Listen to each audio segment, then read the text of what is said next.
그의 겨울은 유독 일찍 찾아왔습니다. 10월을 넘기자마자 온 세상이 꽁꽁 얼어붙을 것처럼 바람이 찼어요. 저는 73년을 사는 동안 이토록 급작스러운 추위는 처음 겪는 것 같았습니다. 낡은 2층 집의 샤시는 밤새 울어댔고 아침에 일어나 보면 창문마다 하얀 성에가 그림처럼 피어 있었죠. 사건이 터진 그날도 그랬습니다. 살을 애는 듯한 바람이 부는 11월의 아침이었어요. 여느 때처럼 저는 가장 먼저 일어나 부엌으로 향했습니다. 보글보글 된장찌개를 끓이고 고등어 한 손을 노릇하게 구워 아들 내외와 손주를 위한 아침상을 차렸습니다. 평생을 해온 일이지만 이제는 허리를 한번 펴는 것조차 쉽지 않은 나이가 되었어요. 재호야, 민우야, 아침 먹어라. 제 목소리에 아들 오재호가 부스스한 얼굴로 안방에서 나왔습니다. 45이나 먹은 아들이지만 제 눈에는 아직도 물가에 내놓은 어린아이 같기만 해요. 착하고 순하지만 좋게 말하면 다정하고 나쁘게 말하면 조금 무른 구석이 있는 아들이었죠. 그런 아들이 장가를 가서 토끼 같은 손주 오민우를 낳아주었을 때 저는 세상을 다 얻은 것 같았습니다. 며느리 문다은이 조금 사치스럽고 성격이 날카로운 면이 없지는 않았지만 그래도 아들이 좋다니 저도 군말 없이 한 지붕 아래서 식구로 받아들였습니다.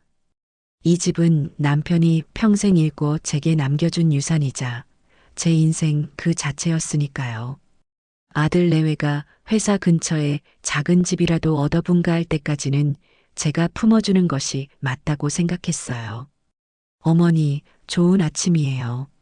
다은이는 속이 좀 안 좋다고 해서요. 먼저 먹겠습니다. 재호가 식탁에 앉으며 말했습니다. 며느리는 원래 아침잠도 많고 입도 짧은 편이라 그러려니 했어요. 민우가 방에서 뛰어나와 제 품에 안겼습니다. 할머니, 오늘 학교에서 만들기 한대요.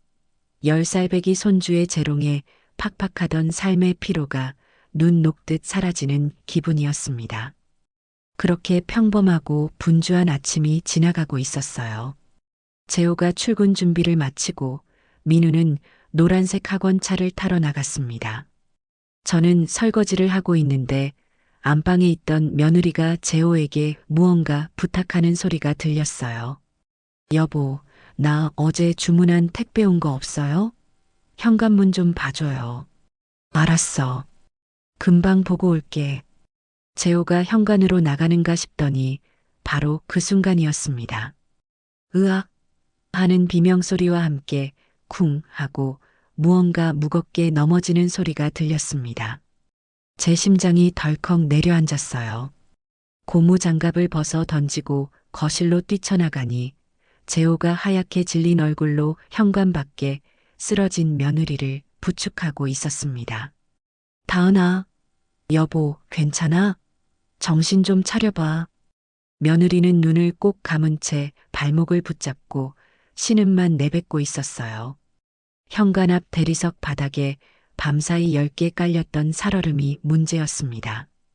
그걸 미처 보지 못하고 슬리퍼 바람으로 나갔다가 크게 미끄러진 모양이었어요.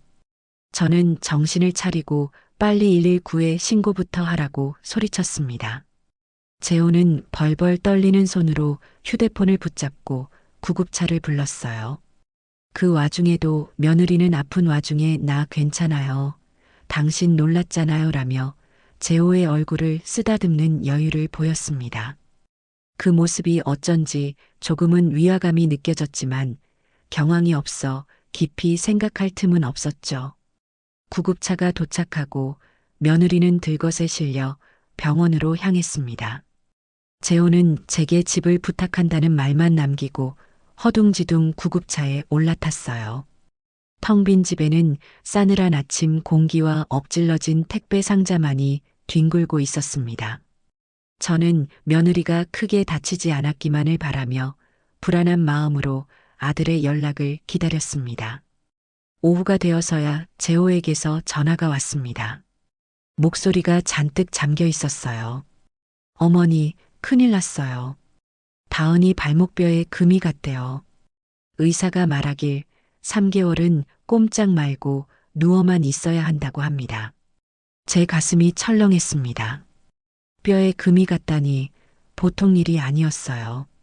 젊은 나이에 그게 무슨 고생인가 싶어 안쓰러운 마음이 들었습니다. 곧이어 재호와 며느리가 탄 택시가 집 앞에 섰습니다. 차에서 내리는 며느리의 모습에 저는 입을 다물지 못했어요. 오른쪽 다리 전체에 무릎까지 오는 통깁스를 하고 휠체어에 앉아 있었습니다. 재호는 그런 며느리를 조심스럽게 밀며 집으로 들어왔어요. 며느리는 금방이라도 울음을 터뜨릴 것 같은 얼굴로 저를 보며 말했습니다. 어머니, 죄송해요. 당분간은 꼼짝도 못하게 됐어요. 얘야, 죄송하긴. 사람이 살다 보면 다치기도 하는 거지. 몸조리 잘하는 게 제일 중요하다. 저는 며느리를 위로하며 안방 침대에 눕혔습니다. 그날부터 저희 집의 모든 것은 며느리, 문다은을 중심으로 돌아가기 시작했습니다. 재호는 아픈 아내의 병수발을 들어야 한다며 회사에 긴급 휴가를 냈어요. 그리고 저는 꼼짝 못하는 며느리를 대신해 온갖 집안일은 물론 삼시세끼 식사를 안방 침대로 대령하는 역할을 맡게 되었죠. 처음 며칠은 저도 며느리가 안쓰러운 마음에 정성껏 돌봤습니다. 하지만 시간이 흐를수록 뭔가 이상하다는 생각이 들기 시작했어요. 며느리의 요구는 날이 갈수록 교묘하고 까다로워졌습니다. 어머니, 국이 좀 식었네요. 펄펄 끓여서 다시 가져다 주시겠어요? 어머니, 갑자기 샤인머스켓이 먹고 싶어요. 재호 씨 시켜서 좀 사다 달라고 해주세요. 어머니, 저 심심한데 책 좀 읽어주세요. 목소리가 너무 작아요. 더 크게 읽어주세요. 과일은 껍질을 예쁘게 깎아 토끼 모양으로 만들어줘야 했고, 물 온도는 미지근하지도 뜨겁지도 않은 정확한 온도를 맞춰야 했습니다. 텔레비전 리모컨이 손만 뻗으면 닿을 거리에 있는데도 굳이 저를 불러 가져다 달라고 시키기 일쑤였어요. 재호는 그런 아내의 투정이 안쓰럽기만 한지 온갖 비위를 다 맞춰주며 옆에 붙어 있었습니다. 제가 힘들어서 조금이라도 표정이 굳어지면 아들은 제게 와서 조용히 말했어요. 어머니, 다은이 아파서 그러는 거잖아요. 조금만 이해해 주세요. 아픈 게 벼슬이라는 말이 이럴 때 쓰는 건가 싶었습니다. 하지만 제 아들이 저렇게까지 아내를 위하는데 제가 무슨 말을 더 하겠어요. 저는 그저 묵묵히 며느리의 시중을 들었습니다. 하지만 가장 저를 힘들게 한 것은 집안일이 아니었어요. 며느리가 저와 아들, 그리고 손주 민우를 대하는 태도가 미묘하게 달라졌기 때문입니다. 마치 자신이 이 집의 여왕이라도 된 것처럼 안방 침대에 누워 모든 것을 지시하고 통제하려 들었어요. 사건이 터지기 전날 저녁이었습니다. 제가 저녁상을 차려 며느리 방에 가져다 주자 며느리가 미간을 찌푸렸습니다. 어머니, 반찬이 이게 뭐예요? 온통 풀밭이잖아요. 고기 반찬은 없어요? 오늘 낮에 갈비찜 해주지 않았니? 저녁에는 담백하게 먹는 게 좋을 것 같아서. 지금 저보고 풀만 먹고 기운 내라는 말씀이세요? 안 그래도 아파서 서러운데 어머니 정말 너무하시네요. 그러면서 눈물을 뚝뚝 흘리는데 옆에 있던 재호가 안절부절 못하며 제게 핀잔을 줬습니다. 어머니, 환자한테 어떻게 이러실 수 있어요? 당장 나가서 고기라도 사오겠습니다. 결국 아들은 밤늦게 문을 연 정육점을 찾아 헤맸고 저는 아픈 다리를 이끌고 다시 부엌으로 가야 했습니다.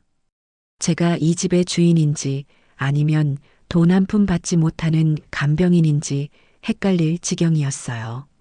서러운 마음에 눈물이 핑 돌았지만 손주를 생각하며 꾹 참았습니다. 그리고 다음 날 제 마음속 의심에 불을 지핀 결정적인 사건이 일어났습니다. 그날따라 유난히 칭얼대는 며느리의 시중을 드느라 오전 내내 정신이 없었어요. 오후가 되어서야 겨우 한숨을 돌리는데 학교를 마치고 온 민우가 제게 달려왔습니다. 할머니, 엄마가 목마르다고 해서 물 가져다 주려고 했는데 민우의 목소리가 기어 들어갔습니다. 아이의 눈에는 눈물이 그렁그렁 맺혀 있었어요. 무슨 일이냐고 묻자 민우는 울음을 터뜨렸습니다. 안방에서 며느리에게 물을 가져다 주다가 쟁반을 들고 뒤돌아서는 과정에서 물 몇 방울을 며느리의 이불에 떨어뜨린 모양이었어요. 안방 쪽에서 며느리의 날카로운 목소리가 들려왔습니다. 너 지금 일부러 그랬지? 엄마 아픈데 더 아프라고 일부러 그런 거 아니야. 보기 싫으니까 당장 네 방으로 들어가.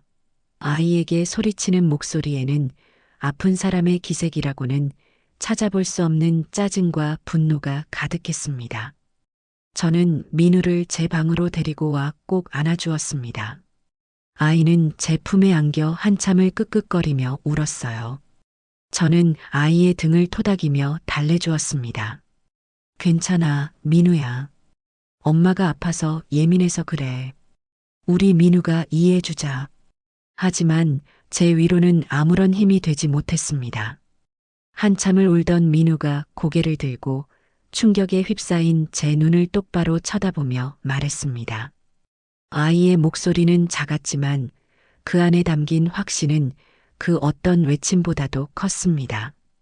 아니에요, 할머니. 할머니, 엄마 아픈 거 다 거짓말 같아요. 손주 민우의 그 한마디는 제 늙은 심장에 박힌 작은 가시 같았습니다. 아이의 입에서 나온 말이라고 치부하기엔 그렁그렁한 눈물 속에 담긴 확신이 너무나도 선명했어요. 저는 아무 대답도 하지 못하고 그저 아이의 등을 한참이나 쓸어주었습니다. 아이들은 어른들이 보지 못하는 진실의 이면을 볼 때가 있다고들 하죠. 어쩌면 제 눈과 귀를 가리고 있던 며느리가 아프다는 대전제가 실은 모래 위에 지은 성처럼 허술한 것이었을지도 모른다는 생각이 처음으로 들었습니다. 그날 밤 저는 잠을 이룰 수가 없었습니다. 천장에서 삐걱거리는 소리 하나에도 온 신경이 곤두섰어요. 제 인생은 정직과 성실 그 두 단어로 요약할 수 있었습니다. 새벽에 일어나 시장 좌판을 열고 해가 져야만 집에 돌아와 밥을 짓는 삶을 수십 년간 반복하며 자식들을 키웠습니다. 거짓말은 좀도둑보다 나쁜 것이라 배웠고 그렇게 가르쳤어요. 그런데 제 집, 제 아들의 아내, 제 손주의 어미가 식구 모두를 상대로 연극을 하고 있다니 차마 믿고 싶지 않은 끔찍한 가정이었습니다. 다음 날 아침부터 저는 달라지기로 마음먹었습니다. 섣불리 의심을 드러내서는 안 됩니다. 뱀처럼 지혜롭게 그리고 여우처럼 은밀하게 움직여야 했어요. 저는 평소보다 훨씬 더 살갑고 상냥한 시어머니를 연기하기 시작했습니다. 아가, 어젯밤엔 잠 좀 잘 잤니? 어디 불편한 데는 없었고? 안방 침대에 누워 스마트폰을 만지작거리던 며느리는 제 목소리에 잠시 놀란 듯 했지만 이내 특유의 가녀린 표정을 지으며 대답했어요. 네, 어머니. 그런데 새벽에 발목이 너무 쑤셔서 몇 번이나 깼어요. 꿈에서 누가 제 다리를 잡아당기는 것 같았다니까요. 저는 속으로 끓어오르는 무언가를 꾹 누르며 며느리의 이마를 짚어주는 척했습니다. 저런 고생이 많구나. 아침은 뭘 해줄까? 따끈한 전복죽이라도 끓여줄까? 며느리는 제 다정함이 만족스러웠는지 입꼬리를 살짝 올리며 고개를 끄덕였습니다. 어머니가 끓여주시면 뭐든 맛있죠. 그 뻔뻔한 얼굴을 마주하고도 태연하게 웃어 보이는 제 자신이 스스로도 놀라울 정도였습니다. 시장에서 수십 년간 온갖 종류의 사람들을 상대하며 단련된 제 연기력이 이런 식으로 쓰일 줄은 꿈에도 몰랐어요. 그렇게 며느리의 비위를 맞춰주며 저는 모든 감각을 곤두세워 며느리의 행동 하나하나를 관찰하기 시작했습니다. 물을 마시는 모습, 리모컨을 쥐는 손가락의 움직임, 심지어는 숨소리까지도요. 하지만 며느리는 빈틈을 보이지 않았습니다. 특히 아들 재호나 제가 근처에 있을 때면 그녀는 세상에서 가장 연약하고 고통받는 환자가 되었습니다. 작은 신음소리, 미세하게 떨리는 손끝, 금방이라도 눈물을 쏟을 듯한 촉촉한 눈망울까지 아카데미 여우주연상이라도 줘야 할 판이었어요. 재호는 그런 아내의 모습에 완전히 녹아내려 잠시라도 곁을 떠나지 않으려 했습니다. 다은아, 뭐 필요한 거 없어? 내가 다 해줄게. 아니에요, 여보. 당신이 옆에 있어주는 것만으로도 큰 힘이 돼요. 두 사람이 주고받는 대화를 듣고 있자니 헛웃음이 나올 지경이었습니다. 저 불쌍한 내 아들. 제 아내의 손바닥 위에서 놀아나고 있다는 사실을 까맣게 모르고 있었으니까요. 저는 기회를 기다렸습니다. 며느리가 가장 방심하는 순간 혼자 있는 시간을 노려야 했습니다. 기회는 생각보다 빨리 찾아왔습니다. 그날 오후 재호가 며느리가 먹고 싶다는 특정 브랜드의 케이크를 사기 위해 시내 백화점까지 차를 몰고 나갔습니다. 민우는 아직 학교에 있을 시간이었고요. 집에는 저와 며느리 단둘만 남게 된 것입니다. 저는 일부러 며느리가 좋아하는 배를 깎기 시작했습니다.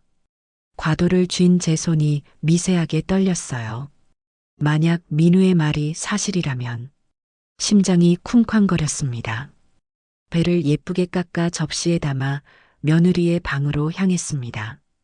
방문을 열기 전 저는 심호흡을 한번 하고 최대한 부드러운 목소리를 냈어요.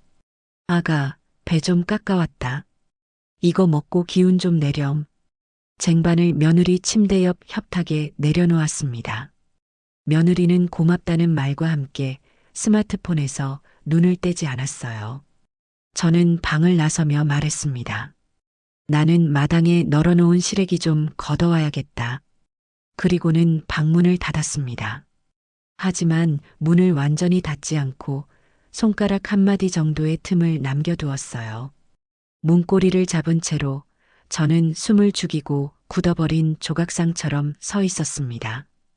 혹시라도 며느리가 눈치챌까봐 심장이 터질 것만 같았어요. 1분쯤 지났을까요? 안에서 부스럭거리는 소리가 들려왔습니다.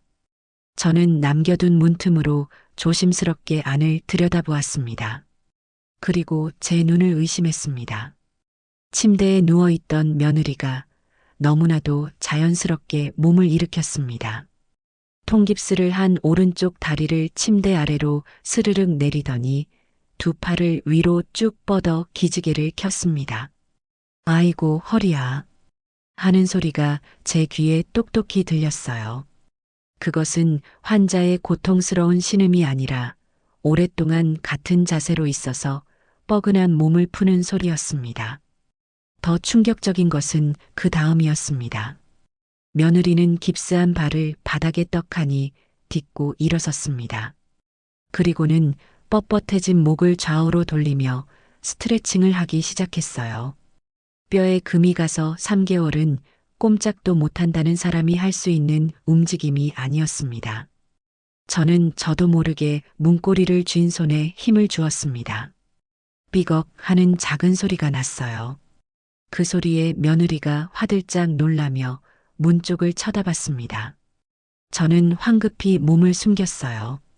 그리고 1초도 되지 않아 며느리는 언제 그랬냐는 듯이 침대 위로 재빨리 올라가 누웠습니다. 그리고는 다시 앓는 소리를 내기 시작했어요. 아이고 아파라. 제 심장이 분노로 미친 듯이 뛰기 시작했습니다. 민우의 말이 사실이었어요. 저 뻔뻔한 것. 저것이 내 아들과 나를 그리고 어린 손주까지 속이고 있었던 겁니다. 분노가 머리끝까지 치솟았지만 저는 이성을 잃지 않았습니다. 지금 소리치며 달려들어가 봤자 어머니 헛것을 보셨네요 라며 발뺌할 게 뻔했어요. 증거가 필요했습니다. 누구도 부정할 수 없는 명백한 증거 말입니다. 저는 아무 일도 없었다는 듯 마당으로 나가 시래기를 걷었습니다. 차가운 겨울바람이 제 타오르는 머리를 조금이나마 식혀주었습니다. 그날 이후 저는 며느리의 또 다른 수상한 점을 발견했습니다. 며느리는 외출은커녕 안방 침대에서 한 발자국도 나오지 않으면서 하루가 멀다고 택배를 시켜댔습니다. 처음에는 답답해서 인터넷 쇼핑이라도 하는가 보다 하고 넘겼어요. 하지만 그 빈도와 양이 점점 도를 넘어서고 있었습니다. 매일같이 현관 앞에는 크고 작은 택배 상자들이 산처럼 쌓였어요. 재호는 아픈 사람이 저런 걸로라도 스트레스를 풀어야지라며 며느리를 감싸고 돌았습니다. 저는 분리수거를 핑계로 며느리가 버린 택배 상자들을 유심히 살폈습니다. 상자에 붙은 운송장에는 값비싼 수입 화장품, 유명 디자이너 브랜드의 옷, 심지어는 명품 가방을 파는 해외 직구 사이트의 이름까지 적혀 있었어요. 아니, 깁스를 해서 꼼짝도 못하는 사람이 저런 것들을 사서 뭘 하겠다는 거지? 의문은 꼬리에 꼬리를 물고 이어졌습니다. 하루는 민우가 제 방에 와서 소곤거리며 말했어요. 할머니, 엄마가 밤마다 잠도 안 자고 태블릿으로 계속 뭘 사요. 내가 살짝 봤는데 엄청 비싼 구두 같은 거였어요. 아이의 증언은 제 의심에 확신을 더해 주었습니다. 결정적인 증거를 잡아야겠다고 결심한 것은 바로 그날 밤이었습니다. 저는 모두가 잠들기만을 기다렸습니다. 자정이 넘고 집안의 모든 불이 꺼지고 아들 내외의 방에서 새어나오던 텔레비전 소리마저 잠잠해졌을 때 저는 제 방에서 조용히 빠져나왔습니다. 낡은 마룻바닥이 삐걱거릴 때마다 심장이 철렁 내려앉았어요. 제 목표는 거실 소파 위에서 충전되고 있는 며느리의 태블릿이었습니다.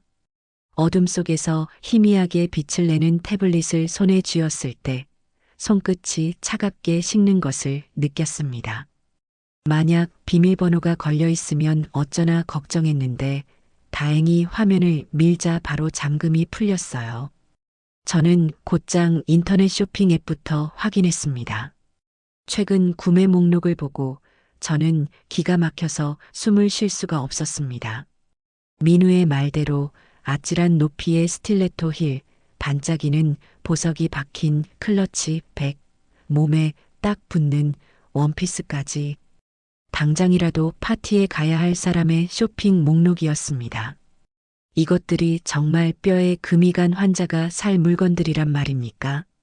분노를 삼키며 다른 앱들을 살피던 중 제 눈에 익숙한 아이콘이 들어왔습니다. 지역 맘카페 앱이었어요. 며느리가 평소에 정보를 얻는다며 자주 들여다보던 곳이었죠. 무심코 앱을 눌러 며느리가 쓴 게시글 목록을 확인했습니다. 그리고 저는 제 인생 최악의 배신과 마주하게 되었습니다. 목록의 가장 위에 있는 글의 제목이 제 눈을 사로잡았습니다. 몸테크로 시어머니 등골 빼먹는 중키읔키읔. 저는 떨리는 손가락으로 제목을 눌렀습니다. 화면에 나타난 글의 내용은 제 피를 거꾸로 솟게 만들기에 충분했습니다. 우리 시어머니 진짜 순진한 건지 멍청한 건지 키읔키읔 살짝 미끄러져서 발목 좀 삐끗한 거 가지고 병원 가서 의사랑 짜고 깁스했더니 진짜로 믿고 여왕처럼 모시네요.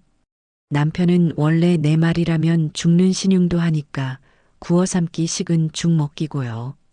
팁 주자면 아플수록 더 까다롭게 굴어야 해요. 그래야 더 미안해서 잘해주거든요. 국이 식었네, 과일이 맛이 없네, 온갖 트집 잡으면서 부려먹는 재미가 쏠쏠해요. 덕분에 저는 침대에 누워서 손가락 하나로 쇼핑만 즐기고 있답니다. 이달 카드값만 1,000만 원 넘은 거 싫어? 키읔키읔 어차피 남편이 다 막아줄 테니 걱정 없어요. 다들 이럴 때 아니면 언제 시어머니 부려먹겠어요? 몸테크, 꿀이 뚝뚝 떨어지네요. 태블릿을 든 제 손이 부들부들 떨렸습니다. 눈앞이 캄캄해지고 숨이 턱 막혔어요. 배신감과 분노로 온몸의 피가 차갑게 식는 것 같았습니다. 저는 밤새 한숨도 자지 못했습니다. 태블릿에서 본 그 끔찍한 게시글이 제 머릿속에서 떠나지 않았어요. 분노로 들끓는 속을 애써 감추고 저는 동이 트자마자 부엌으로 나갔습니다. 오늘부터 저는 이전의 강정화가 아니었어요. 어수룩하고 마음 약한 시어머니는 어젯밤에 죽었습니다. 이제부터는 냉철한 복수의 화신이 되어야만 했어요. 우선 며느리의 만행을 증명할 확실한 물증이 필요했습니다. 맘카페 게시글은 스크린샷으로 찍어 제 휴대폰으로 옮겨두었지만 그것만으로는 부족했어요. 며느리가 해킹당했다. 누가 내 아이디를 도용했다고 발뺌하면 그만이었습니다. 며느리가 두 발로 멀쩡히 걷고 심지어는 춤까지 추는 모습을 영상으로 담아야만 했습니다. 그래야만 제 아들, 저 가여운 제호의 눈을 뜨게 해줄 수 있을 테니까요. CCTV를 설치하는 것이 가장 확실한 방법이었습니다. 하지만 대놓고 보안을 위해 CCTV를 설치하자고 하면 제 아무리 멍청한 며느리라도 의심을 품을 게 뻔했어요. 경계심을 품은 쥐는 덫에 걸리지 않는 법입니다. 저는 며느리가 전혀 눈치채지 못할 아주 자연스러운 방법을 사용해야만 했습니다. 며칠간 머리를 싸매고 고민하던 제게 TV 광고 하나가 번뜩이는 아이디어를 주었습니다. 아이들을 위한 최신 장난감 광고였어요. 스스로 움직이며 주변을 촬영하는 기능이 있는 작은 로봇 장난감이었죠. 바로 저거다. 저는 무릎을 쳤습니다. 며칠 뒤 저는 큰 상자를 들고 집으로 들어왔습니다. 마침 거실 소파에 앉아 텔레비전을 보던 재호와 며느리가 제게 시선을 돌렸어요. 어머니, 그게 다 뭐예요? 저는 상자를 거실 테이블 위에 내려놓으며 활짝 웃었습니다. 별거 아니다. 다음 주면 우리 민우 생일이지 않니? 미리 선물 하나 장만했다. 민우는 상자를 보더니 신이 나서 달려왔습니다. 와, 할머니, 이게 뭐예요? 저는 민우와 함께 상자를 풀었습니다. 상자 안에서는 하얗고 동그란 로봇 장난감이 나왔어요. 민우는 좋아서 방방 뛰었습니다. 저는 민우에게 로봇 사용법을 알려주는 척하며 자연스럽게 제 계획을 실행에 옮겼습니다. 민우야, 이 로봇은 우리 집을 지키는 꼬마 경찰관이야. 거실을 돌아다니면서 나쁜 도둑이 오는지 안 오는지 감시하는 거지. 그러니까 항상 저기 거실장이 잘 보이는 곳에 둬야 한다. 알았지? 저는 거실 소파 맞은편 집안 전체가 가장 잘 조망되는 책장 한가운데에 로봇을 올려두었습니다. 며느리는 그저 아이들 장난감이라고 생각했는지 시시하다는 표정으로 별 관심을 보이지 않았어요. 아들 재호는 어머니도 참 민우가 저런 걸 가지고 놀 나이는 지났어요 라며 웃을 뿐이었습니다. 완벽한 시작이었어요. 그 누구도 저 하얀 플라스틱 덩어리가 자신들의 안락한 거짓말을 산산조각 낼 무시무시한 증거 수집 장치라는 사실을 상상조차 하지 못했습니다. 저는 그날부터 며느리에게 혼자만의 시간을 만들어주기 위해 의식적으로 노력했습니다. 재호야, 너도 매일 병수발만 드느라 고생이 많다. 오늘은 엄마랑 같이 시장 가서 바람이라도 쐬고 오자. 민우야, 할머니랑 같이 공원 가서 배드민턴 칠까? 등등 온갖 핑계를 대서 아들과 손주를 집 밖으로 데리고 나갔습니다. 집에 며느리가 혼자 남게 되었을 때 꼬마 경찰관 로봇은 자신의 임무를 충실하게 수행하기 시작했습니다. 처음으로 메모리 카드를 빼서 영상을 확인하던 순간을 저는 잊을 수가 없습니다. 시장에 다녀온 뒤 저는 민우에게 로봇이 배터리가 다 됐나 보다. 할머니가 충전해 줄게라며 자연스럽게 로봇을 제 방으로 가져왔습니다. 떨리는 손으로 작은 메모리 카드를 뽑아 낡은 노트북에 꽂았습니다. 그리고 재생 버튼을 눌렀어요. 화면에 거실의 모습이 나타났습니다. 처음 몇 분간은 아무 움직임도 없었어요. 혹시 내 생각이 틀렸나? 하는 불안감이 엄습할 때쯤 안방 문이 열리고 며느리가 모습을 드러냈습니다. 저는 제 눈앞에 펼쳐지는 광경에 숨을 멈췄습니다. 며느리는 깁스를 하고 있지 않았습니다. 자세히 보니 그녀가 하고 있던 것은 통깁스가 아니라 찍찍이로 쉽게 탈부착이 가능한 깁스 부츠였어요. 며느리는 현관에 서서 부츠를 성가시다는 듯 벗어 던졌습니다. 그리고는 맨발로 거실을 활보하기 시작했어요. 조금의 절뚝거림도 없는 너무나도 정상적이고 완벽한 걸음걸이였습니다. 며느리는 냉장고로 가더니 평소에는 맵고 짜서 쳐다보지도 못한다던 떡볶이를 꺼내 전자레인지에 데웠습니다. 그리고는 소파에 벌러덩 누워 태블릿으로 드라마를 보며 떡볶이를 맛있게 먹기 시작했어요. 분노가 치밀어 올랐지만 저는 영상을 끄지 않았습니다. 며느리의 만행은 거기서 그치지 않았습니다. 떡볶이를 다 먹은 그녀는 갑자기 신나는 음악을 틀고 춤을 추기 시작했습니다. 아이돌 그룹의 춤을 따라하는 모습은 며칠 전 제 앞에서 다리가 아프다며 눈물을 글썽이던 그 환자와는 전혀 다른 사람이었습니다. 심지어는 거실 바닥에 요가 매트까지 깔고 고난도의 요가 동작을 선보이기도 했어요. 저는 노트북 화면을 주먹으로 내리치고 싶은 충동을 간신히 참았습니다. 저것이 인간의 탈을 쓰고 할 짓이란 말입니까? 며칠에 걸쳐 수집된 영상 속에는 며느리의 가증스러운 이중생활이 빠짐없이 기록되어 있었습니다. 친구와 영상 통화를 하며 제 흉을 보는 모습, 우리 시어머니는 내가 시키는 대로 다 하는 ATM 기계나 마찬가지야 라며 낄낄거리는 목소리. 새로 산 명품 구두를 신고 거울 앞에서 패션쇼를 하는 모습까지 하루하루 증거가 쌓여갈수록 제 마음속에서는 며느리에 대한 일말의 동정심마저 완전히 사라지고 차가운 경멸과 복수심만이 남았습니다. 그리고 마침내 이 모든 사건의 배후를 짐작하게 할 결정적인 단서가 포착되었습니다. 그날도 저는 재호와 함께 병원에 다녀온다는 핑계를 대고 집을 비웠습니다. 돌아와서 영상을 확인하는데 며느리가 거실에서 누군가와 심각한 표정으로 통화를 하고 있었습니다. 로봇 장난감의 성능은 생각보다 뛰어나 음성까지 선명하게 녹음되어 있었어요. 김 실장님, 저예요. 네.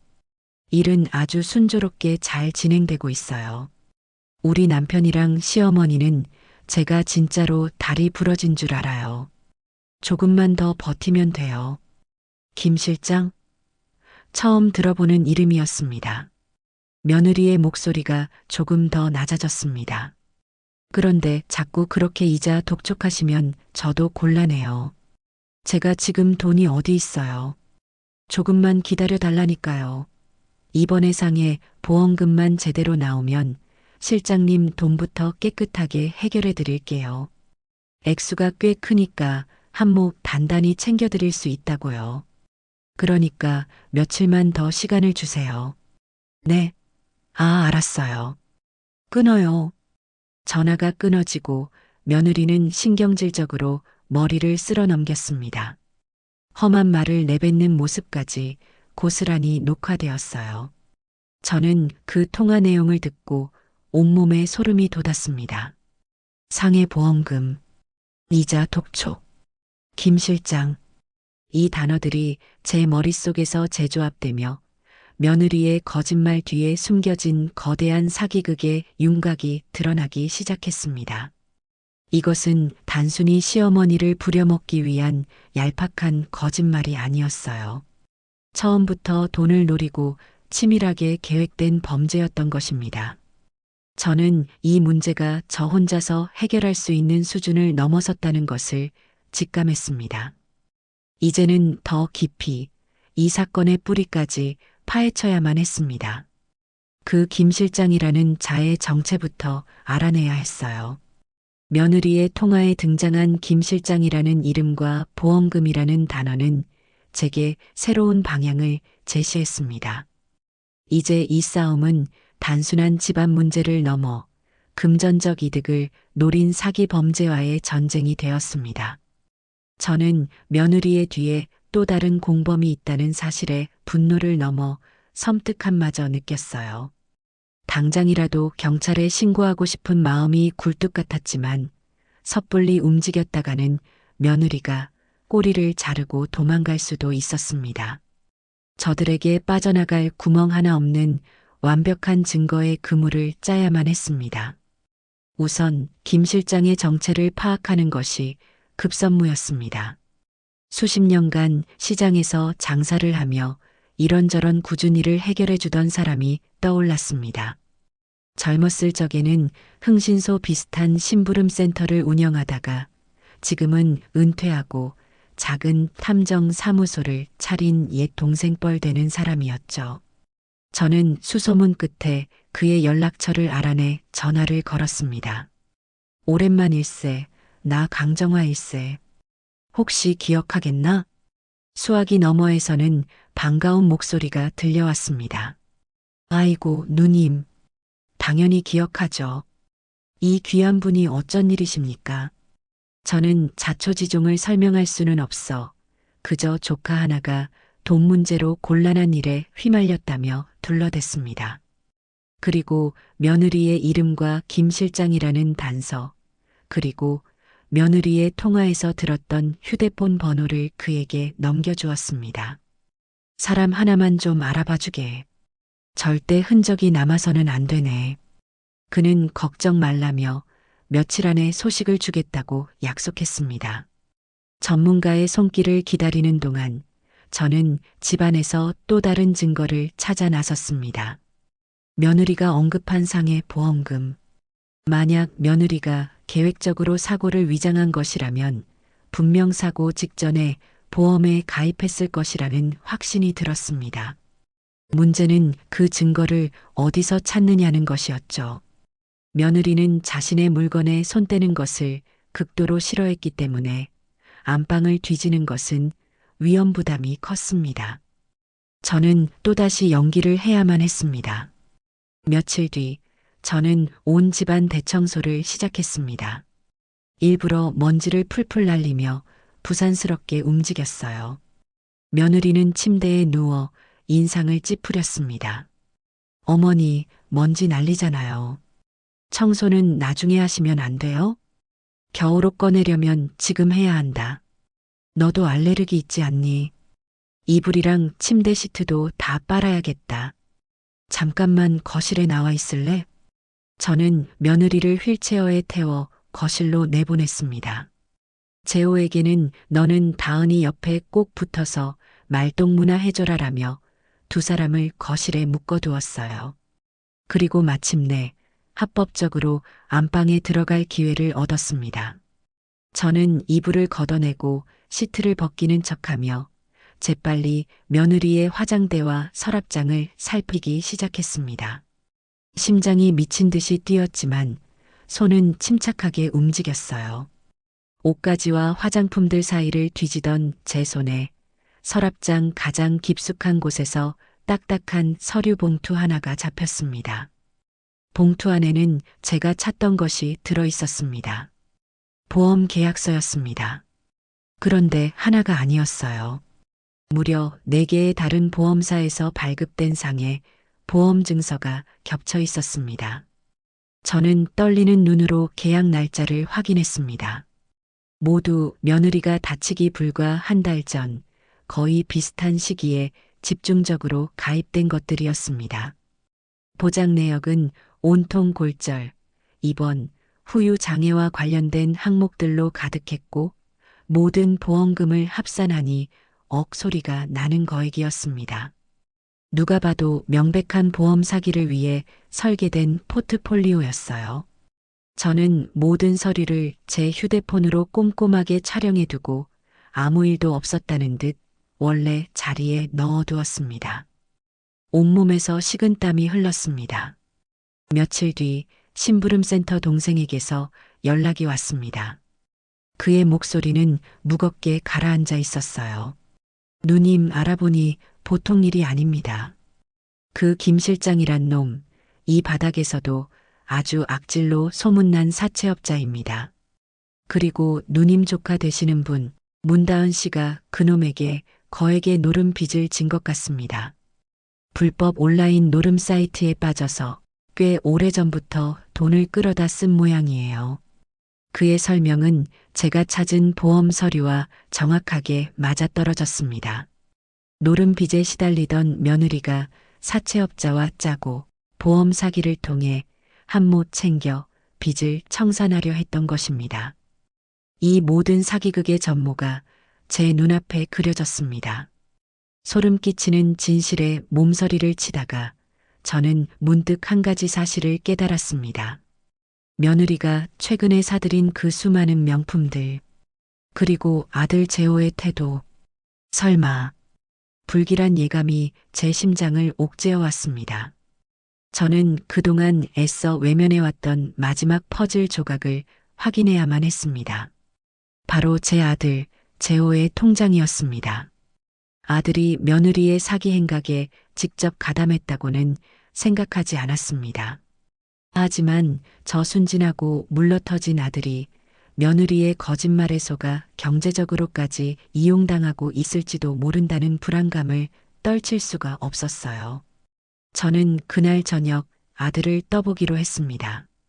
재호야, 요즘 회사에서 보너스라도 받았니? 돈 씀씀이가 부쩍 커진 것 같구나. 다은이한테 선물도 자주 해주는 것 같고. 제 말에 재호는 당황한 기색이 역력했습니다. 아, 아니에요, 어머니. 그냥 다은이가 아프니까 기분 전환이라도 시켜주려고. 얼버무리는 아들의 모습을 보니 제 예상이 틀리지 않았다는 확신이 들었습니다. 저는 더 이상 망설일 수가 없었습니다. 아들이 잠든 깊은 밤, 저는 아들의 지갑에서 몰래 통장을 꺼냈습니다. 그리고 다음 날 아침 일찍 은행으로 향했습니다. 통장 정리 기계 앞에 서서 저는 두 눈을 질끈 감았다 떴습니다. 제발, 제발 아니기를 바랐습니다. 하지만 기계에서 나온 통장 내역은 제 마지막 희망마저 산산조각 냈습니다. 지난 몇 달간 아들의 월급 통장은 물론 결혼할 때 쓰라며 제가 보태주었던 적금 통장에서까지 매달 수백만 원씩, 때로는 1,000만 원이 넘는 거액이 아내 병원비, 생활비 등의 명목으로 빠져나가고 있었습니다. 며느리가 맘카페에 자랑했던 카드값 1,000만 원이 바로 이 돈이었던 것입니다. 며느리는 자신의 노름빚과 사치스러운 생활을 아들이 벌어온 돈과 제 돈으로 막고 있었던 겁니다. 저는 통장을 든 채 그 자리에 주저앉을 뻔했습니다. 이제 모든 증거는 제 손안에 들어왔습니다. 며느리가 멀쩡하게 걷고 춤추는 영상, 몸테크를 자랑하던 맘카페 게시글, 사채업자와의 통화 녹음, 사고 직전에 가입한 보험 서류, 그리고 제 아들의 피 같은 돈이 흘러들어간 통장 내역까지. 이 정도면 저 악마 같은 며느리를 사회에서 매장해버리기에 충분하고도 남았습니다. 저는 집으로 돌아오는 내내 어떻게 복수할 것인지를 생각했습니다. 단순히 이혼시키고 내쫓는 것만으로는 분이 풀리지 않았어요.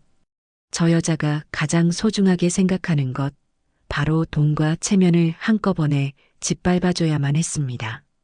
그리고 제 아들 재호에게도 이 끔찍한 진실을 어떻게 알려줘야 할지 머릿속이 복잡하게 얽혀 들어갔습니다. 저는 밤새 그 증거들을 앞에 두고 고민에 잠겼습니다. 당장이라도 이 모든 것을 터뜨려 저 악마 같은 며느리의 가면을 벗겨버리고 싶다는 분노와 아무것도 모르는 아들이 받게 될 충격과 상처를 걱정하는 어미의 마음이 속에서 천번 만번을 싸웠습니다. 결국 저는 후자를 택했습니다. 적어도 마지막 노력은 해봐야 했어요. 저 가여운 아들이 스스로의 눈으로 진실의 편에 설 수 있도록 제가 먼저 손을 내밀어 주어야 한다고 생각했습니다. 제 아들은 그저 너무나도 아내를 사랑한 죄밖에 없었으니까요. 다음 날 저는 일부러 평소보다 더 정성껏 저녁상을 차렸습니다.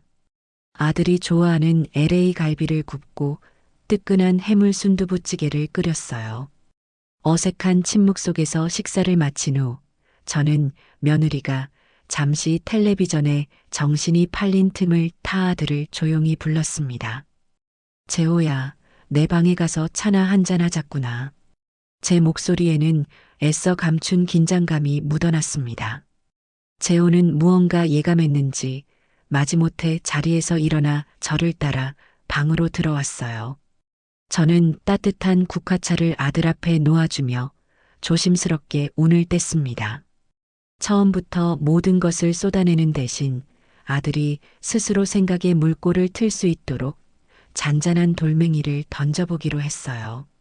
재호야, 너 요즘 힘든 일은 없니? 회사 일은 괜찮고? 네, 어머니. 괜찮아요. 그런데 그건 왜요? 아니다. 그냥 네 얼굴이 말이 아닌 것 같아서 그런다. 매일 다은이 옆에 붙어서 병수발 드느라 너까지 몸이 축나는 것 같구나. 회사 일에, 집안일에 네가 어깨에 짊어진 짐이 너무 무거운 것 같아서 애미 마음이 좋지 않다. 제 진심 어린 걱정에 재호의 표정이 조금은 부드러워졌습니다. 저는 바로 이때다 싶어 본론으로 한 걸음 더 다가갔습니다. 그래서 말인데 재호야, 다은이 병원비며 약값이며 또 이것저것 필요한 것들 사느라 지출이 만만치 않을 텐데 네 통장만으로는 부족하지는 않니? 내가 모아둔 돈이라도 좀 보태줄까 해서 그런다. 네가 얼마를 어디에 쓰는지 알아야 나도 도울 수 있지 않겠니? 제 말이 끝나자마자 부드러웠던 아들의 표정이 다시 날카롭게 굳어졌습니다. 아들은 찻잔을 내려놓으며 차가운 목소리로 말했어요. 어머니, 혹시 저 의심하세요? 제가 돈이라도 함부로 쓰는 것처럼 보여요? 그런 뜻이 아니잖니. 나는 그저 너를 돕고 싶어서. 괜찮습니다. 제 가정일은 제가 알아서 할게요. 다은이한테 들어가는 돈 하나도 아깝지 않아요. 그러니까 어머니는 걱정하지 마세요. 아들은 단호하게 선을 그었습니다. 금전적인 문제로 접근하려던 제 첫 번째 시도는 그렇게 허무하게 실패로 돌아갔어요. 하지만 저는 포기하지 않았습니다. 며칠 뒤 저는 다른 방향으로 아들을 설득해 보기로 했습니다. 그날은 마침 며느리가 정기 검진을 받으러 병원에 가는 날이었습니다. 재호가 며느리를 휠체어에 태워 병원에 다녀왔고 저는 현관문 앞에서 두 사람을 맞았습니다. 그래, 의사 선생님이 뭘 하시더냐? 좀 나아지고 있단 말 없디? 재호가 며느리의 신발을 벗겨주며 대답했습니다. 아직은 더 지켜봐야 한대요. 뼈가 잘 붙고는 있는데 그래도 절대 무리하면 안 된다고 신신당부를 하셨어요. 저는 짐짓 놀란 표정을 지으며 말했습니다. 이상하다. 내가 보기엔 우리 아가가 하루가 다르게 좋아지는 것 같은데 얼굴색도 그렇고 밥 먹는 것만 봐도 기운이 넘치는 것 같아 보이거든. 의사 선생님이 너무 과잉 진료를 하시는 거 아니냐? 제 말에 재호 대신 휠체어에 앉아있던 며느리가 먼저 반응했습니다. 금방이라도 눈물을 터뜨릴 것 같은 얼굴로 저를 올려다보며 말했어요. 어머니, 어떻게 그런 말씀을. 제가 아픈 게 다 거짓말 같으세요? 제가 꾀병이라도 부린다는 말씀이세요? 아니, 나는 그런 뜻이 아니라. 됐어요. 제가 빨리 낫지 못해서 죄송합니다. 어머니 눈에 거슬리지 않도록 더 열심히 아파볼게요. 며느리는 서럽게 울음을 터뜨렸고 재호는 그런 며느리를 감싸 안으며 저를 매섭게 쏘아보았습니다. 어머니, 제발 좀 그만하세요. 다은이가 얼마나 노력하고 있는데 어떻게 아픈 사람한테 그런 잔인한 말씀을 하실 수가 있어요. 아들의 분노에 찬 목소리가 제 가슴에 비수처럼 꽂혔습니다. 제 두 번째 시도 역시 며느리의 눈물 연기 앞에서 처참하게 실패하고 말았습니다. 그날 밤 저는 깊은 절망감에 휩싸였습니다. 이제 남은 방법은 하나뿐이었어요. 하지만 그 방법을 쓰게 되면 제 아들은 분명 큰 상처를 받게 될 것이었습니다. 내가 과연 할 수 있을까? 저는 밤새 잠 못 이루고 뒤척였습니다. 결전의 날은 제가 의도하지 않은 순간에 찾아왔습니다. 며칠간의 냉전으로 집안 분위기가 살얼음판 같던 어느 저녁이었습니다. 저는 마지막으로, 정말 마지막으로 아들과 대화를 시도했습니다. 하지만 이번에는 설득이 아닌 거의 통보에 가까웠습니다. 재호야, 내일 나랑 같이 변호사 사무실에 좀 가자. 상속 문제를 미리 좀 정리해둬야 할 것 같구나. 상속이라니요? 갑자기 무슨 말씀이세요? 사람 일이란 모르는 거다. 나도 이제 나이가 많으니 미리 준비를 해둬야지. 그런데 그 전에 네가 먼저 정리해야 할 문제가 있는 것 같다. 네 아내 문다은 씨와의 관계 말이다. 제가 네 아내라고 칭하자 재호의 눈썹이 꿈틀거렸습니다. 무슨 말씀이신지 모르겠네요. 모르긴 왜 몰라. 네가 지금 저 여자의 거짓말에 속아서 집안 기둥 뿌리를 다 뽑아주고 있다는 걸 정말 모른단 말이냐? 결국 저는 참지 못하고 언성을 높이고 말았습니다. 재호 역시 지지 않고 맞받아쳤습니다. 어머니야말로 뭘 모르시는 말씀 마세요. 다은이가 어떤 사람인데 어머니는 왜 그렇게 저 사람을 미워하지 못해 안달이 나셨어요. 제가 어머니 아들인 게 부끄러울 정도예요. 뭐? 부끄러워? 네. 아픈 며느리 하나 감싸주지 못하고 어떻게든 흠집내서 쫓아내려는 시어머니를 둔 제가 부끄럽다고요. 아들의 그 한마디에 제 세상이 무너져 내리는 것 같았습니다. 제가 평생을 바쳐 키운 아들이 저 사기꾼 같은 계집의 편에 서서 제 가슴에 대못을 받고 있었습니다. 바로 그때였습니다. 저희의 고성이 오가던 거실로 안방 문이 열리며 며느리가 나타났습니다. 그런데 평소처럼 휠체어에 앉은 모습이 아니었어요. 한쪽 목발의 의지에 절뚝거리며 힘겹게 한 걸음 한 걸음 떼고 있었습니다. 여보 어머니 제발 그만하세요. 다 저 때문이에요. 제가 빨리 걸어서 어머니 걱정을 덜어드려야 하는데 그러면서 며느리는 애써 발을 내디디려다 악 하는 짧은 비명과 함께 그대로 거실 바닥으로 쓰러졌습니다. 너무나도 계산되고 연출된 완벽한 장면이었어요. 다은아, 재호가 달려가 며느리를 일으켜 세웠습니다. 그리고는 피가 끓는 듯한 눈으로 저를 돌아보며 절규했습니다. 보세요, 어머니. 어머니가 다은이를 이 꼴로 만드신 거라고요.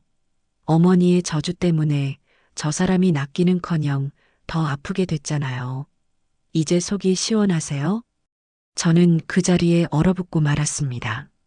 저주라니. 제 아들의 입에서 나온 저주라는 단어가 제 심장을 갈기갈기 찢어놓았습니다. 며느리는 재호의 품에 안겨 저를 힐끔 쳐다보며 아무도 모르게 승리의 미소를 지었습니다. 그 순간 제 안에 있던 마지막 미련과 동정심, 아들에 대한 애틋함마저 산산조각 나고 말았습니다. 그래, 이제 더 이상 망설일 필요가 없었습니다. 저것들은 더 이상 제 가족이 아니었어요. 제 집에 깃든 악귀이자 제 아들의 영혼을 갉아먹는 기생충이었습니다. 저는 차갑게 식어버린 눈으로 두 사람을 바라보며 마음속으로 되뇌었습니다. 그래, 너희들. 내가 진짜 지옥이 무엇인지 보여주마. 아주 처절하게, 뼛속까지 후회하게 만들어주마. 제 마음속에서 복수의 여신이 칼을 빼들고 있었습니다. 그날 이후 저는 완벽하게 다른 사람이 되었습니다. 제 마음속에서는 뜨거운 분노와 차가운 이성이 격렬하게 싸우다 마침내 차가운 이성만이 살아남았습니다. 슬픔에 잠겨 있거나 분노를 표출하는 것은 패배자들이나 하는 짓이었어요. 저는 이기는 싸움을 해야 했고, 그러기 위해서는 철저히 저 자신을 숨겨야만 했습니다. 저 교활한 며느리가 스스로 제단 위로 올라오게 만들려면 그녀가 가장 좋아하는 탐욕이라는 달콤한 꿀을 발라주어야 했습니다. 다음 날 아침, 저는 밤새 뜬 눈으로 지새운 사람처럼 퀭한 얼굴로 식탁에 앉았습니다. 아들과 며느리는 마치 제가 없는 사람인 것처럼 자기들끼리만 소곤거리며 식사를 했어요.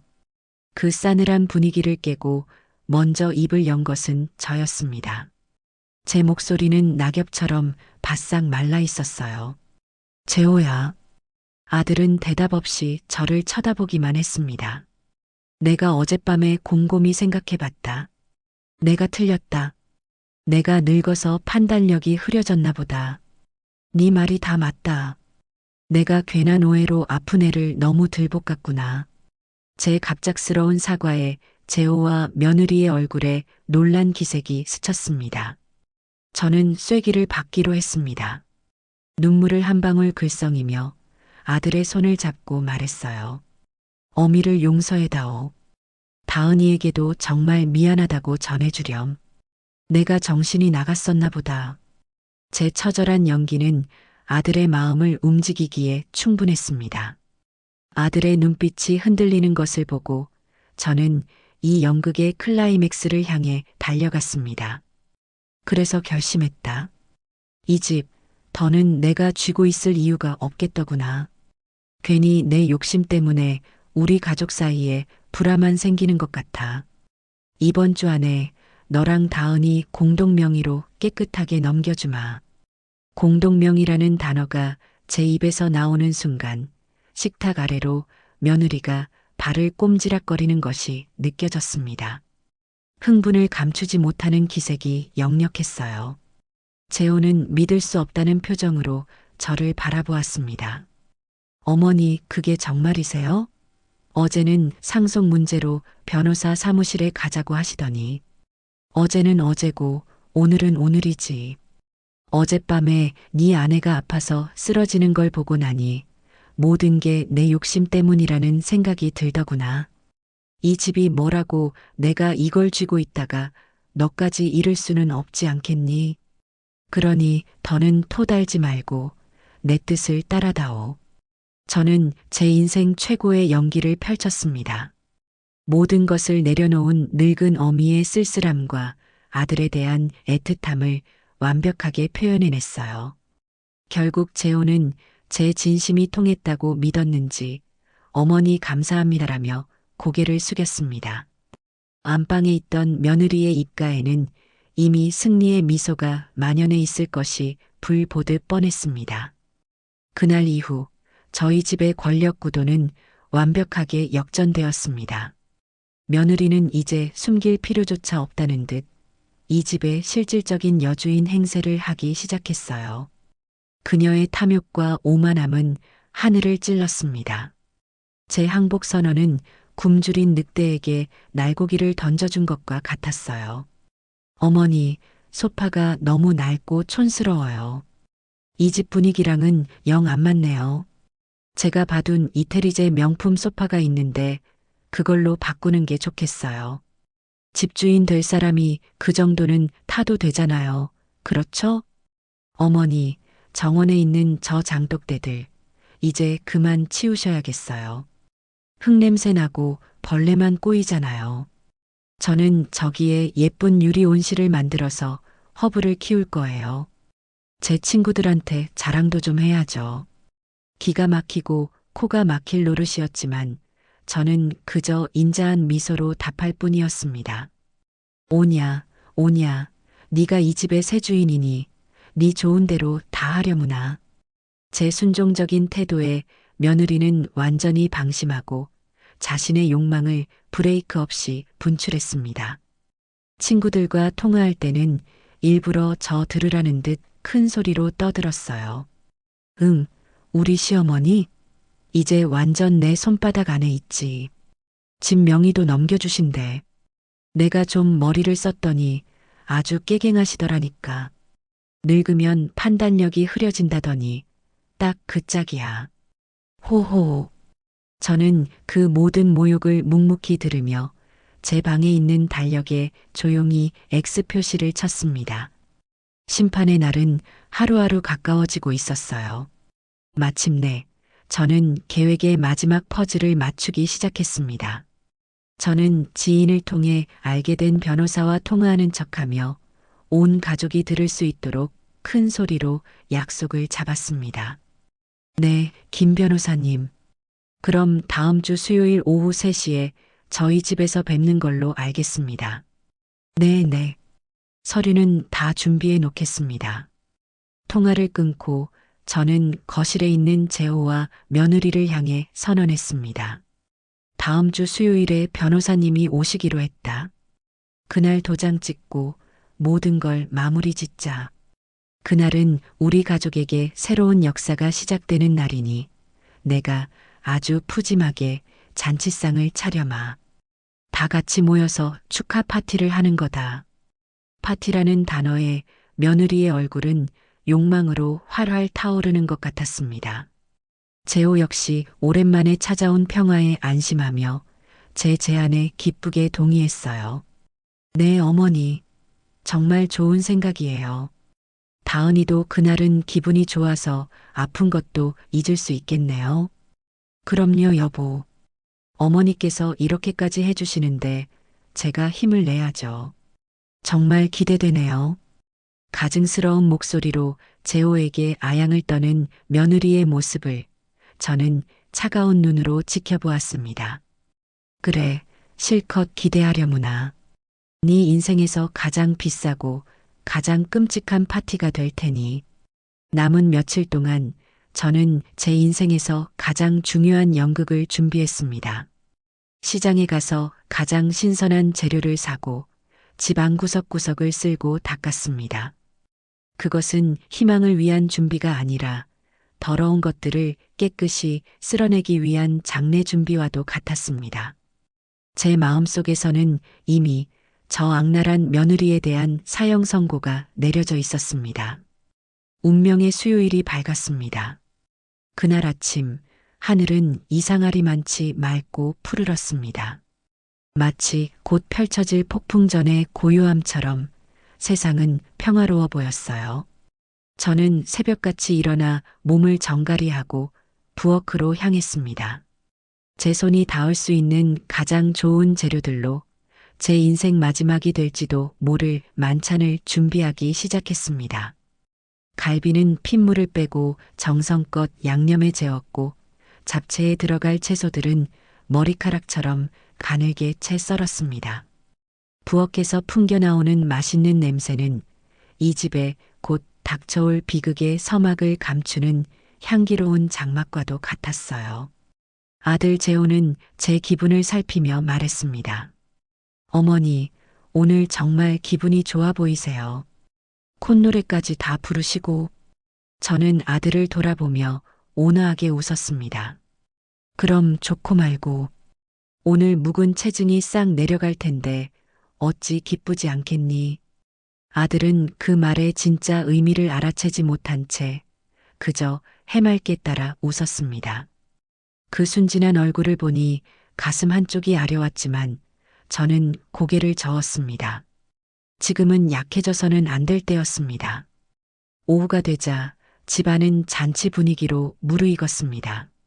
저는 막 부친 따끈한 녹두전과 호박전을 접시에 담아내고 있었어요.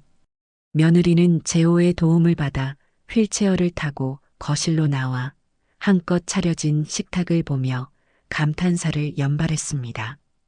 우와, 어머니. 이게 다 뭐예요? 거의 명절 수준인데요? 제 평생 이렇게 화려한 상은 처음 받아봐요. 화사한 원피스까지 차려입은 며느리는 승리감에 도취되어 세상에서 가장 행복한 여자의 표정을 짓고 있었습니다. 저는 그런 며느리에게 다가가 미소 띤 얼굴로 말했습니다. 오늘의 주인공인데 이 정도는 받아야지. 많이 먹어두렴. 오늘 아주 중요한 계약서에 도장을 찍으려면 기운이 있어야 하지 않겠니? 제 말에 며느리는 뭐가 그리 좋은지 호호 웃음을 터뜨렸습니다. 약속한 3시가 가까워졌습니다. 이제 제가 짜놓은 각본의 마지막 장을 펼칠 시간이었습니다. 저는 상을 차려놓은 교자상을 옮기는 척하다가 아이고 허리야 하는 비명과 함께 바닥에 털썩 주저앉았습니다. 일부러 쟁반 하나를 바닥에 떨어뜨려 쨍그랑 하는 파열음까지 만들어냈어요. 그 소리에 재호와 며느리가 동시에 저를 쳐다보았습니다. 어머니, 왜 그러세요? 어디 다치신 데 없으세요? 재호가 놀라 저에게 달려왔습니다. 저는 이마에 땀이 맺힌 것처럼 연기하며 힘겹게 말했습니다. 괜찮다, 괜찮아. 나이 먹으면 다 이렇지. 아차, 그런데 내가 정신이 없어서 제일 중요한 걸 깜빡했구나. 저는 무릎을 치며 세상에서 가장 곤란한 표정을 지었습니다. 변호사님 오시면 바로 드려야 할 서류들이 있는데 내가 그걸 안방 장롱 맨 위에 있는 낡은 자개함에 넣어뒀거든. 아이고, 이걸 어쩐다. 재호가 곧장 나섰습니다. 제가 꺼내드릴게요, 어머니. 자개함이 어디 있는데요? 저는 손사래를 치며 아들을 만류했습니다. 아니다, 아니다. 너는 키가 커서 고개 숙이다가 머리라도 부딪힐라. 그리고 그 함이 보기보다 묵직하고 오래돼서 네가 함부로 다루다가 망가뜨리기라도 하면 안 된다. 그 안에 집문서 말고도 네 애비 유품이 들어있단 말이다. 그리고는 저는 모든 망설임과 미안함을 담은 눈빛으로 휠체어에 앉은 며느리를 애처롭게 바라보았습니다. 아가, 다은아. 내가 정말 이런 부탁까지는 안 하려고 했는데 정말 면목이 없구나. 제 의도를 눈치챈 재호가 발끈했습니다. 어머니, 지금 제정신이세요? 다은이는 다리가 아파서 일어서지도 못하는 사람한테 어떻게 장롱 위에 있는 걸 꺼내달라고 하세요. 아들의 외침이 끝나기 무섭게 며느리가 재호의 팔을 잡아 끌며 속삭였습니다. 천사의 목소리였어요. 여보, 괜찮아요. 어머니께서 얼마나 다급하시면 저러시겠어요. 제가 한번 해볼게요. 휠체어에서 팔만 뻗으면 닿을 수도 있잖아요. 제가 여보보다 팔이 더 길지도 몰라요. 집문서와 시아버지의 유품이라는 말에 며느리는 자신이 이 집의 진정한 후계자임을 증명하고 싶은 강한 욕망에 사로잡힌 듯 했습니다. 저는 못 이기는 척 감격한 목소리로 말했습니다. 오, 세상에 정말이니? 네가 괜찮다면야. 아이고, 내가 이 은혜를 어떻게 갚는다니. 이제 마지막 배우를 무대에 올릴 차례였습니다. 저는 손주 민우를 불렀습니다. 아이는 맛있는 음식 냄새에 신이 나 있었어요. 저는 아이의 눈높이에 맞춰 몸을 낮추고 태블릿을 손에 쥐어주었습니다. 민우야, 우리 착한 엄마가 지금 할머니를 위해서 아주 용감한 일을 하려고 해. 우리 민우가 이 멋진 장면을 영상으로 찍어서 나중에 아빠한테 짠 하고 보여주는 깜짝 이벤트를 하는 거야. 어때? 재밌겠지? 우리 민우가 오늘 최고의 영화 감독님이 되어보는 거야. 아무것도 모르는 민우는 영화 감독이라는 말에 눈을 반짝이며 고개를 끄덕였습니다. 네, 할머니. 저 잘할 수 있어요.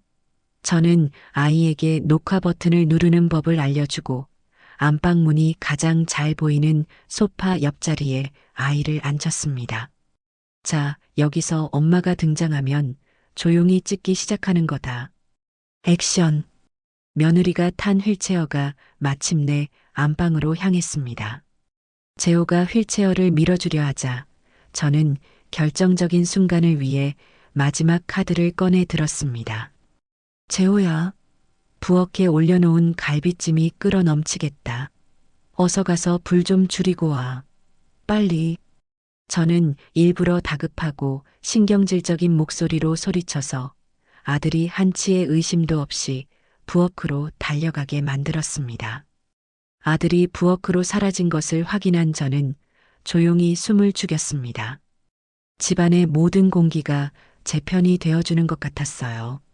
민우는 작은 감독님처럼 태블릿을 꼭 쥔 채 안방을 주시하고 있었습니다. 그리고 마침내 안방에서 이 기나긴 연극의 주인공이 가면을 벗기 시작했습니다. 며느리는 휠체어에서 내려 주위를 한번 휙 둘러보았습니다. 아무도 없다는 것을 확인한 그녀의 얼굴에 제가 그토록 기다렸던 오만하고 경멸적인 미소가 떠올랐습니다. 다음 순간 그녀는 아주 익숙하고 능숙한 동작으로 몸을 숙였습니다. 자신의 발을 올가매고 있던 깁스 부츠의 벨크로를 찌익 소리를 내며 거칠게 뜯어냈습니다. 그리고는 그 거추장스러운 쇳덩이를 마치 더러운 쓰레기라도 되는 양 침대 밑 어두운 구석으로 휙 차 넣어버렸습니다. 두 발로 땅을 딛고 선 그녀는 해방감을 만끽하는 듯 목과 허리를 크게 돌리며 스트레칭까지 했습니다. 그녀의 움직임에는 한치의 망설임도 없었습니다. 장롱 앞에 놓인 화장대 의자를 가볍게 밟고 올라서서 까치발을 하고 팔을 위로 쭉 뻗었습니다. 뼈에 금이 갔다는 사람의 동작이라고는 믿을 수 없을 만큼 유연하고 민첩했어요. 그녀의 손가락이 장롱 맨 위에 놓인 묵직한 자개함에 닿는 순간 그녀의 얼굴에는 탐욕스러운 승리자의 미소가 번졌습니다. 자개함을 품에 꼭 안고 의자에서 내려와 자신의 전리품을 흐뭇하게 바라보는 바로 그 순간 저는 조용히 리모컨을 들어 거실 텔레비전의 전원을 켰습니다. 그리고 제 휴대폰을 꺼내 단 한 번의 터치로 민우의 태블릿 화면을 TV의 커다란 화면 위로 쏘아 올렸습니다. 이제 모든 진실이 밝혀질 심판의 시간이었습니다. 자개함을 보물처럼 품에 안은 며느리가 의기양양한 표정으로 안방을 나서는 그 찰나의 순간 시간은 영원처럼 길게 느껴졌습니다. 그녀의 발걸음은 깃털처럼 가벼웠고 얼굴에는 이 집의 진정한 주인이 되었다는 승리감과 탐욕스러운 만족감이 노골적으로 드러나 있었어요. 부엌에서 막 걸어 나오던 아들 재호는 휠체어도 없이 너무나도 멀쩡하게 걸어 나오는 아내의 모습에 순간 눈이 동그래졌습니다. 하지만 그 놀라움은 이내 기쁨으로 바뀌었습니다. 다은아, 너 걸을 수 있는 거야? 세상에, 이게 어떻게 된 일이야? 재호는 마치 기적이라도 목격한 사람처럼 달려가 며느리의 팔을 붙잡았습니다. 며느리는 이 예상치 못한 상황에서도 조금도 당황하지 않고 오히려 이 기회를 즐기는 듯 했습니다. 그녀는 재호의 가슴에 살포시 머리를 기대며 이 세상에서 가장 청초하고 가녀린 목소리로 속삭였습니다. 여보, 나도 모르겠어요. 어머니께서 저함을 꺼내달라고 부탁하시는데 도저히 거절할 수가 없어서 온 힘을 다해 일어서는 순간 갑자기 발목에서 찌릿하는 느낌이 들더니 통증이 거짓말처럼 사라졌어요. 정말이에요. 이건 분명 우리 가족을 위하는 내 마음에 하늘이 감동해서 내려주신 기적일 거예요. 그녀는 스스로 기적이라는 단어를 입에 올렸습니다. 너무나도 뻔뻔하고 유치한 변명이었지만 제 아들의 귀에는 천사의 목소리처럼 들리는 모양이었습니다. 재호는 감격에 겨워 며느리의 이마에 입을 맞추었습니다. 다행이다. 정말 다행이야. 역시 우리 다은이는 마음이 고와서 신도 돕는구나. 두 사람이 서로를 부둥켜 안고 한편의 감동적인 드라마를 찍고 있는 바로 그 순간이었습니다. 저는 제 손에 쥔 리모컨의 붉은색 전원 버튼을 조용히 하지만 단호하게 눌렀습니다. 거실 벽을 가득 채운 커다란 텔레비전 화면이 휙 소리를 내며 검은 침묵을 깨고 깨어났습니다. 어머니, 갑자기 텔레비전은 왜 켜세요? 우리 지금 축하할 일이 생겼는데. 재호가 의아한 목소리로 저를 돌아보았습니다. 하지만 그의 말은 끝을 맺지 못했습니다. TV 화면에 나타난 것은 다름 아닌 방금 전까지 며느리가 있었던 저희 집 안방의 풍경이었기 때문입니다. 재호와 며느리의 시선이 동시에 화면에 고정되었습니다. 처음 몇 초간은 정적이 흘렀습니다. 두 사람은 영문을 모르겠다는 표정으로 그저 자신들의 보금자리가 TV에 나오는 것을 멍하니 바라볼 뿐이었어요. 곧이어 화면 속 안방문이 열리고 며느리, 바로 자기 자신이 탄 휠체어가 모습을 드러냈습니다.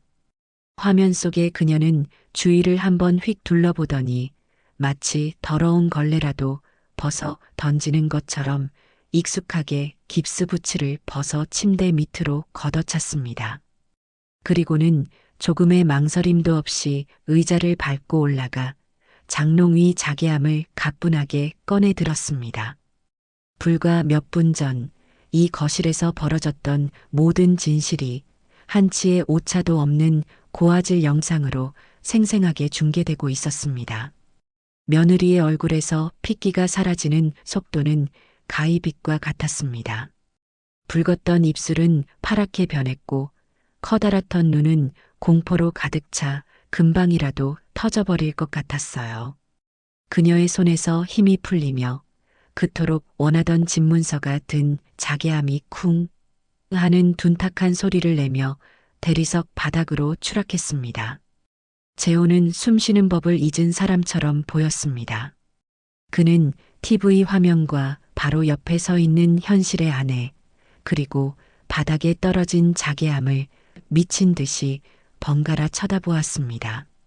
그의 온몸이 가늘게 떨리기 시작했고 그는 무언가 말을 하려는 듯 입을 뻐끔거렸지만 아무런 소리도 내지 못했습니다. 그의 세계가 무너져 내리는 소리가 제 귀에까지 들리는 듯 했습니다. 여보 저건. 며느리가 필사적으로 재호의 팔에 매달렸습니다. 그녀의 목소리는 완전히 갈라져 있었어요. 저건 사실이 아니야. 조작된 거라고. 그래, 어머니가 저 늙은이가 우리 사이를 이간질하려고 만든 가짜 영상이야. 여보, 너는 나 믿지? 우리는 사랑하잖아. 응. 저런 거에 속아 넘어가면 안 돼. 그녀는 마지막 동아줄이라도 잡는 심정으로 사랑이라는 단어에 매달렸습니다. 하지만 저는 그 마지막 동아줄마저 잘라버릴 준비가 되어 있었습니다. 저는 차갑게 식은 목소리로 거실 전체에 울려 퍼지도록 똑똑히 말했습니다. 조작이라고? 그래, 네가 추는 춤도 조작이고 네가 부르는 노래도 조작이겠지. 저는 리모컨의 다음 버튼을 눌렀습니다. 화면은 곧바로 며칠 전의 거실 풍경으로 바뀌었습니다. 화면 속 며느리는 최신 유행곡에 맞춰 신나게 몸을 흔들고 있었습니다. 그 모습은 너무나도 활기차고 건강해서 뼈에 금이 갔다는 환자의 모습이라고는 그 누구도 상상할 수 없었을 겁니다. 저는 그 영상 위로 제 목소리를 더씹혔습니다. 이 영상을 찍은 날이 언제인지 아니, 재호야? 바로 네가 네 아내가 먹고 싶다는 딸기 케이크를 사다 주려고 온 동네를 헤매던 날이란다. 네가 밖에서 고생하는 동안 네 아내는 집에서 이렇게 춤을 추고 있었던 게야. 재호는 이제 아무런 반응도 보이지 않았습니다. 그는 마치 영혼이라도 빠져나간 인형처럼 그저 화면을 응시할 뿐이었습니다.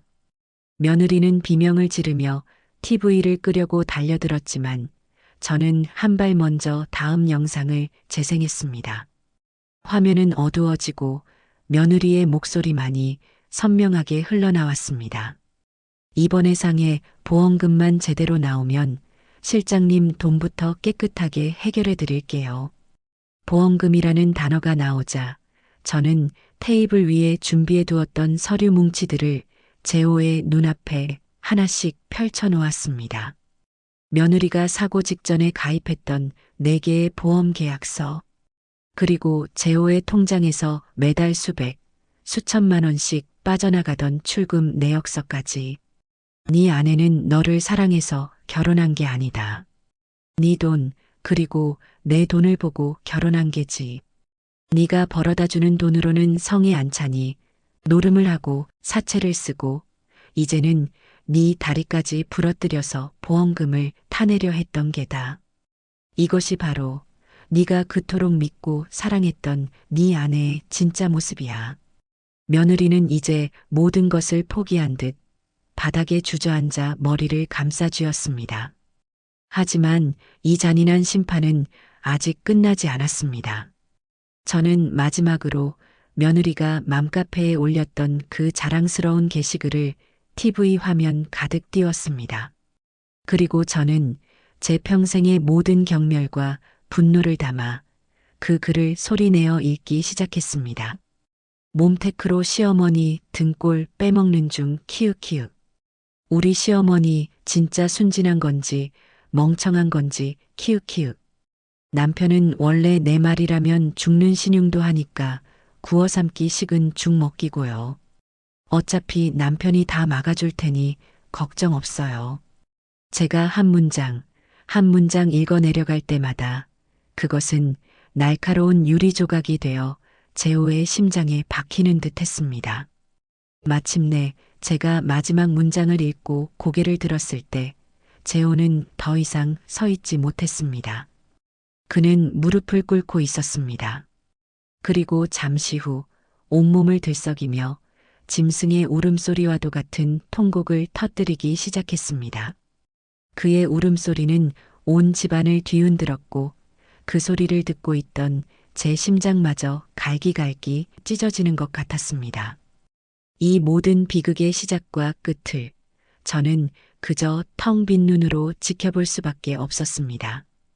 아들의 처절한 통곡은 거짓으로 쌓아 올린 성의 완벽한 붕괴를 알리는 신호였습니다. 모든 것이 만천하에 드러난 순간 며느리는 더 이상 연약한 피해자인 척하지 않았습니다. 바닥에 주저앉아 머리를 감싸 쥐고 있던 그녀는 천천히 고개를 들었습니다. 그녀의 얼굴에서 공포와 당혹감은 온데간데 없이 사라지고 그 자리에는 제가 상상조차 해본 적 없는 지옥의 악귀와도 같은 증오와 도끼만이 남아 있었습니다. 그녀는 무너져 내린 남편을 벌레 보듯 쳐다보더니 이내 모든 분노를 저에게로 돌렸습니다. 하하하. 그녀는 정신 나간 사람처럼 웃기 시작했습니다. 그래, 이제 만족해? 이 늙은 독사 같은 게 처음부터 이 집구석에 들어온 나를 잡아먹지 못해서 안달이더니 기어이 이런 쇼까지 벌여. 당신이 처음부터 나를 가족으로만 받아줬어도 내가 이 지경까지는 안 왔을 거야. 이게 다 누구 때문인데? 다 당신 때문이야. 그녀는 소파 위에 있던 쿠션을 집어 제 얼굴을 향해 힘껏 던졌습니다. 저는 피하지 않고 그 쿠션을 꼿꼿이 맞았습니다. 쿠션이 바닥으로 힘없이 떨어지는 것을 보며 저는 차갑게 말했습니다. 지금 네가 무슨 말을 하는지나 알고 있는 것이냐. 이 집에 들어와 내 아들의 눈과 귀를 멀게 하고 집안의 돈을 야금야금 빼돌려 노름판에 쏟아붓고 그것도 모자라 멀쩡한 네 몸뚱이를 담보로 나라의 돈까지 등쳐먹으려 한 것이 바로 너인데 네 죄를 남에게 돌리지 마라. 역겹기 짝이 없으니. 제 말에 며느리는 코웃음을 치며 더욱더 추악한 본성을 드러냈습니다. 죄라고? 웃기지 마. 당신 아들이 얼마나 무능하고 멍청한지 당신은 몰라. 저 남자가 조금이라도 더 똑똑하고 돈을 많이 벌어왔어 봐. 내가 왜 사채까지 쓰고 이런 위험한 짓을 계획했겠어? 당신은 이 크고 좋은 집에 떡하니 버티고 앉아서 평생을 여왕처럼 살아왔으면서 나는 왜 저 남자의 쥐꼬리만 한 월급에 맞춰서 아등바등 살아야 하는데 그게 불공평하다고 생각해 본 적 없어? 나는 그냥 내 몫을 찾으려고 한 것뿐이야. 내 젊음과 내 인생을 이딴 집에 바친 데가. 그녀의 입에서는 상상조차 할 수 없는 망언들이 쏟아져 나왔습니다. 바닥에 쓰러져 있던 재호가 그 말을 듣고 천천히 몸을 일으켰습니다. 그의 눈은 핏발이 서 있었고 텅 비어 있었습니다. 그는 사랑했던 여자의 입에서 쏟아지는 자신과 자신의 가족을 향한 저주와도 같은 말들을 마치 처음 듣는 외국어처럼 멍하니 듣고 있었어요. 그는 평생을 바쳐 지키고 사랑했던 존재가 실은 자신을 좀먹는 암덩어리였다는 사실을 그제야 깨닫고 있었습니다. 저는 더 이상 이 더러운 광경을 지켜볼 수가 없었습니다. 저는 말없이 제 방으로 들어가 미리 꾸려두었던 작은 여행 가방을 들고 나왔습니다. 그리고 그 가방을 며느리의 발치에 소리나게 던졌습니다. 그 안에 네가 입고 갈 옷 몇 벌과 속옷가지를 넣어두었다. 그것만 가지고 지금 당장 내 집에서 꺼져라. 며느리는 가방을 발로 툭 차며 비웃었습니다. 나가라고? 내가 왜 나가? 이 집, 이제 곧 내 이름으로 될 건데. 당신이 분명히 변호사 불러서 명예 이전해준다고 약속했잖아. 하늘이 두 쪽 나도 그럴 일은 없다. 너같이 인간의 탈을 쓴 짐승에게는 이 집의 문지방조차 넘겨줄 수 없다. 아, 그리고 네가 그토록 애지중지하던 그 명품 가방들과 보석들. 그것들은 네가 내 아들의 등골을 빼먹은 증거품들이니 하나도 남김없이 이 집에 두고 가야 할 것이다. 뭐라고? 이 미친 늙은이가 진짜. 며느리가 이성을 잃고 제 머리채라도 잡을 듯이 달려드는 순간이었습니다. 그동안 조각상처럼 굳어있던 재호가 움직였습니다. 그는 번개 같은 속도로 며느리의 앞을 막아섰습니다. 그리고 그의 입에서 제 평생 한 번도 들어본 적 없는 얼음보다 차갑고 칼날보다 날카로운 목소리가 흘러나왔습니다. 나가. 한마디였습니다. 하지만 그 한마디는 천둥과도 같은 무게를 담고 있었습니다. 며느리는 재호의 기세에 눌려 저도 모르게 뒷걸음질 쳤습니다. 재호 씨 왜 이래? 정신 차려. 저 늙은이가 우리 사이를 갈라놓으려는 거잖아. 너 나 사랑하잖아. 응? 재호는 대답하지 않았습니다. 그는 그저 텅 비어버린 눈으로 한때 자신이 세상의 전부라고 믿었던 여자를 내려다볼 뿐이었습니다. 그의 침묵은 그 어떤 절규보다 더 큰 절망을 담고 있었어요. 며느리는 그 눈빛을 마주하고 나서야 모든 것이 돌이킬 수 없이 끝났다는 사실을 깨달은 듯 했습니다. 그녀는 마지막 수단으로 재호의 바짓가랑이에 매달려 울부짖기 시작했습니다. 여보, 내가 잘못했어. 내가 정말 죽을 죄를 지었어. 다신 안 그럴게. 제발, 제발 한 번만 용서해줘. 우리 민우를 봐서라도. 민우라는 이름이 나오자 재호의 텅 빈 눈동자에 비로소 무언가 감정이 떠올랐습니다. 그것은 불꽃과도 같은 분노였습니다. 그 더러운 입에 내 아들 이름 담지 마. 재호는 매달리는 며느리의 손을 뿌리치고 제 옆에 와서 섰습니다. 그리고 저를 대신해 이 길고 길었던 악연의 종지부를 찍었습니다. 이혼 서류는 변호사 통해서 보낼 테니 그런 줄 알아. 위자료? 꿈도 꾸지 마. 네가 내 통장에서 빼돌린 돈, 그리고 우리 어머니 돈까지 단 한 푼도 남김없이 다 받아낼 테니까. 그리고 만약 단 한 번이라도 내 아들 눈앞에 나타나면 그땐 내가 너를 내 손으로 죽여버릴 거야. 그것은 더 이상 제가 알던 순하고 무르기만 하던 아들의 모습이 아니었습니다. 한 남자가, 한 아버지가 자신의 가정을 지키기 위해 내뱉는 처절한 절규였습니다. 며느리는 그제야 모든 희망을 버린 듯 바닥에 주저앉아 악을 쓰기 시작했습니다. 두고 봐. 니네들 평생 불행하게 살 거야. 내가 매일 밤 너희들이 망하라고 저주를 퍼부을 거니까. 며느리는 마지막 저주를 남기고 바닥에 있던 자신의 가방을 움켜쥔 채 비틀거리며 일어섰습니다. 그리고는 뒤도 돌아보지 않고 현관문을 향해 달려갔습니다. 쾅! 하고 세상이 무너지는 듯한 소리와 함께 문이 닫히고 집 안에는 지독한 침묵만이 남았습니다. 재호는 그 자리에 못 박힌 듯 서 있었고 저는 이 모든 소란에 놀라 방문 틈으로 밖을 내다보는 손주 민우와 눈이 마주쳤습니다. 저는 아이에게 다가가 세상의 모든 풍파를 막아주겠다는 듯 작고 떨리는 그 어깨를 힘껏 끌어안았습니다. 며느리가 폭풍처럼 사라진 집은 마치 거대한 태풍이 휩쓸고 지나간 폐허와도 같았습니다. 화려하게 차려졌던 잔치상은 차갑게 식어볼품 없이 널브러져 있었고 거실 바닥에는 깨진 자개함의 조각들이 상처처럼 흩어져 있었습니다. 아들 재호는 그 폐허의 한가운데서 마치 길을 잃은 아이처럼 한참을 멍하니 서 있었습니다. 저는 그런 아들에게 아무 말도 건네지 않았습니다. 지금 그에게 필요한 것은 위로가 아니라 스스로의 힘으로 이 잿더미 위에서 일어설 시간이었습니다. 그날 밤 우리 세 식구는 누구도 잠을 이루지 못했습니다. 저와 민우는 한 방에 누웠고 아들은 거실 소파에 홀로 누워 밤을 지새웠습니다.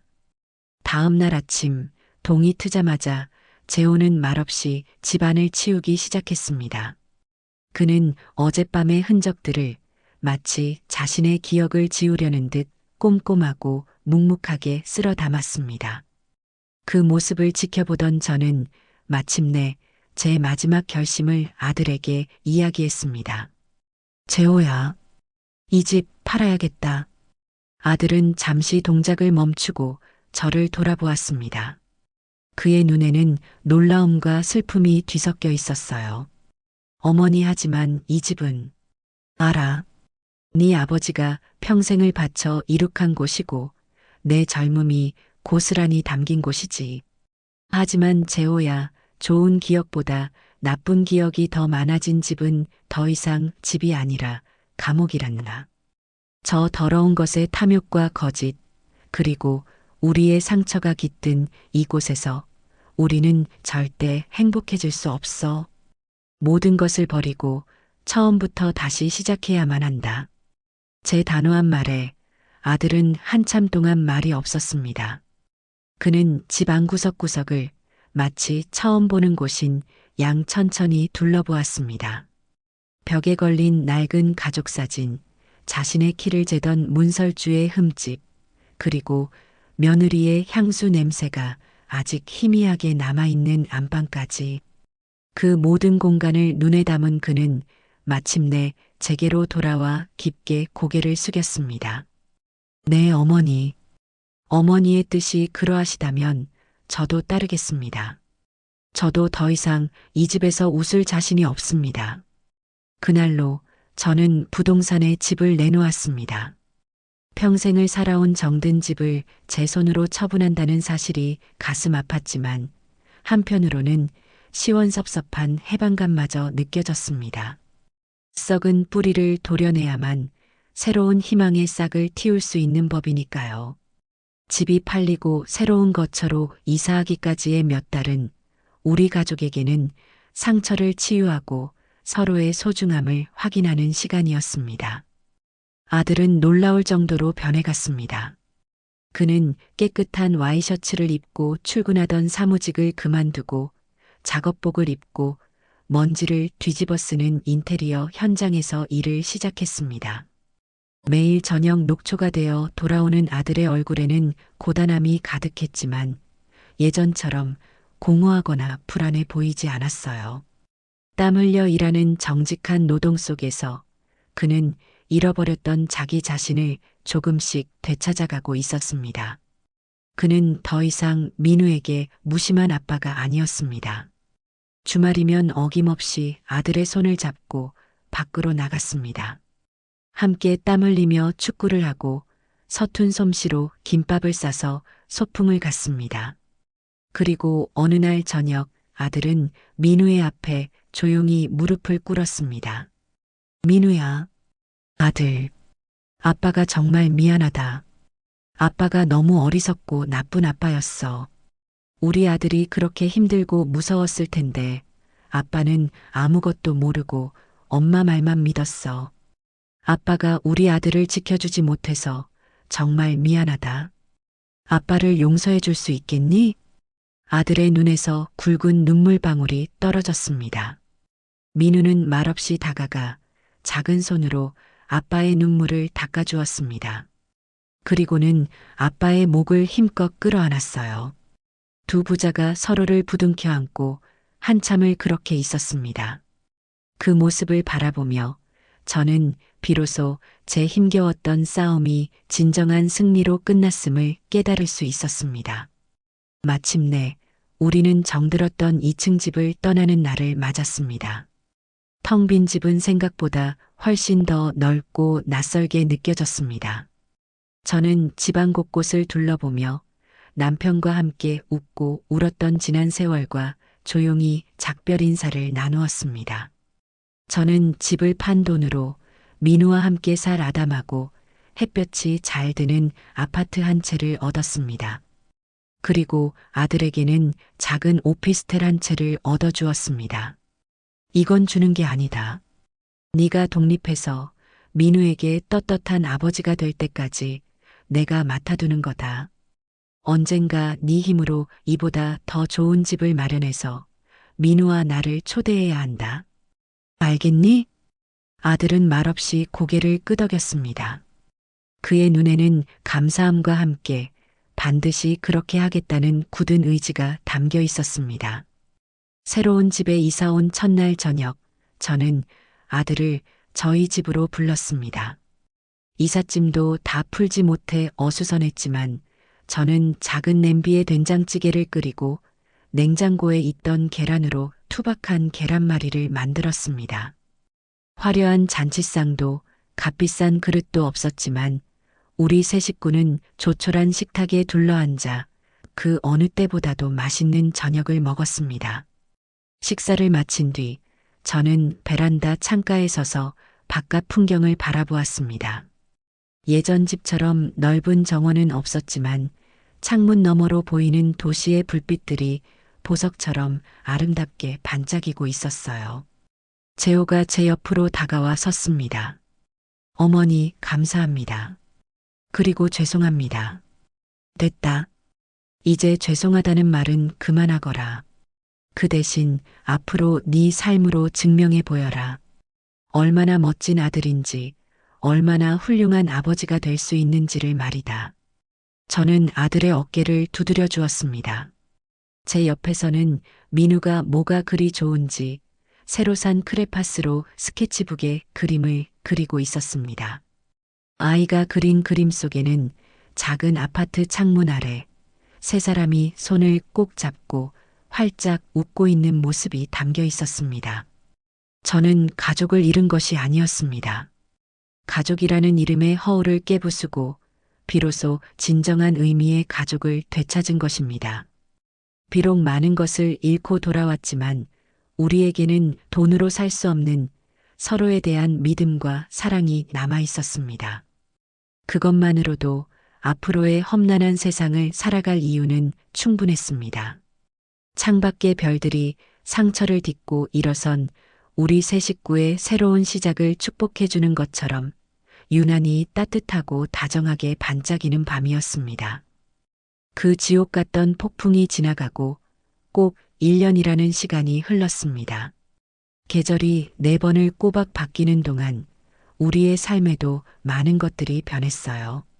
낡고 큰 2층 집을 떠나 새로 자리 잡은 이 아담한 아파트는 이제 더 이상 낯선 공간이 아닌 우리 가족의 따뜻한 보금자리가 되었습니다. 저는 아침에 눈을 뜨면 가장 먼저 베란다에 나가 제가 가꾸는 작은 화초들에게 물을 줍니다.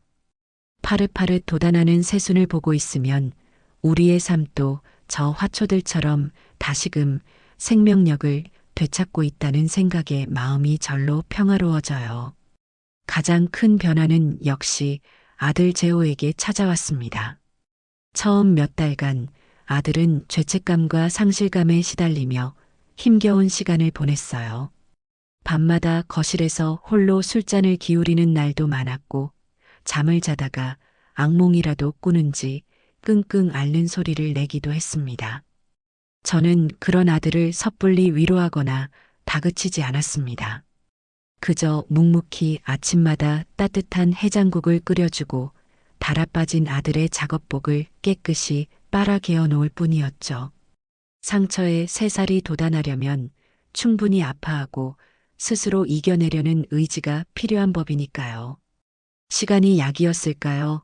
아니면 땀 흘리는 노동이 약이었을까요? 아들은 인테리어 현장에서 꾸준히 일을 마다치 않고 일하며 조금씩 과거의 그늘에서 벗어나기 시작했습니다. 그의 얼굴에서 어둡던 그림자가 걷히고 예전에는 볼 수 없었던 단단하고 건강한 생기가 돌기 시작했어요. 무엇보다 아들은 더 이상 도망치지 않고 자신의 삶을 정면으로 마주하기 시작했습니다. 그는 민우에게 둘도 없는 친구이자 든든한 아버지가 되어 주었습니다. 주말이면 두 부자는 뭐가 그리 좋은지 온 집안이 떠나가라 웃고 떠들었고 그 웃음소리가 제가 살아가는 가장 큰 이유가 되어 주었습니다. 오늘은 토요일이었습니다. 아들은 일을 쉬는 날이라 아침 일찍부터 민우와 함께 저희 집으로 건너왔어요. 어머니, 저 왔습니다. 민우야, 할머니한테 인사드려야지. 할머니, 안녕하세요. 아들의 손을 잡고 들어서는 민우의 얼굴이 해맑았습니다. 아이는 더 이상 그늘진 구석 없이 밝고 건강하게 자라주고 있었어요. 저는 현관문 앞에서 두 사람을 맞으며 활짝 웃었습니다. 어서 오너라. 마침 점심으로 너희들이 좋아하는 김치찜을 하던 참이었다. 그런데 아들의 손에는 큼직한 서류 봉투 하나가 들려 있었습니다. 식사를 마친 뒤 과일을 깎아내오자 아들이 머뭇거리며 그 봉투를 제 앞에 내밀었습니다.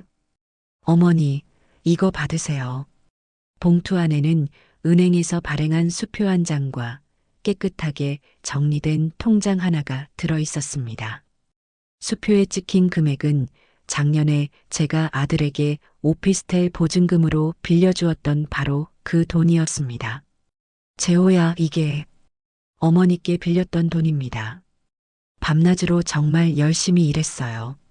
이제 겨우 빚을 갚을 수 있게 됐습니다. 아들은 제 눈을 똑바로 쳐다보며 말했습니다. 그의 눈빛은 쑥스러워하면서도 한편으로는 스스로에 대한 자랑스러움으로 반짝이고 있었어요. 저는 말없이 통장을 펼쳐보았습니다. 삐뚤빼뚤한 아들의 글씨로 매달 급여가 들어올 때마다 어머니께 갚을 돈이라는 항목으로 꼬박꼬박 저축한 흔적이 고스란히 남아 있었습니다. 가슴속에서 뜨거운 무언가가 울컥 치밀어 올랐어요. 바보 같은 놈. 그걸 진짜로 다 갚으면 어떡하니? 그냥 너희들 잘 사는데 보태 쓰라고 준 돈인데.